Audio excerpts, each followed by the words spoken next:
The Canadian wilderness holds a vastness that swallows secrets whole. Forget the well-trod tales of the Wendigo or the celebrated sightings of Ogopogo. This story is about the Sasquatch Patrol, a genuine and mysterious chapter that few outside of the most isolated logging towns and remote military bases ever speak of.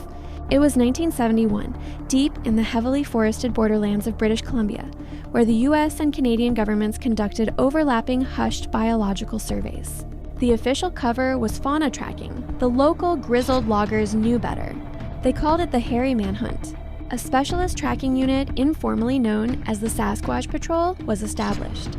Their mission was not to prove or disprove the creature's existence, but to document and contain a specific violent escalation that was leaving behind a chilling pattern of ruined lumber camps and dismembered cattle, but never human bodies. The patrol's logbooks describe the creature's activity not as an animal's territorial defense, but as deliberate sabotage and silent psychological warfare. They found trailblazes that were precisely inverted.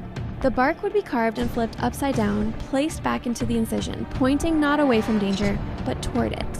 At Station 4 and 9, the single radio operator, Corporal Hayes, logged nightly transmissions of a complex, non-human language of clicks, low-frequency rumbles, and what sounded like whispering in reverse. The most unnerving detail was the complete lack of a defensive or offensive posture. In the rare moments they heard the alleged creature, a bone-shaking scream, it was always miles away. Yet their supplies would vanish overnight. The last verified entry in the patrol's log reads, "It is not a beast. It is a presence that occupies the entire forest. It knows the patrol by name.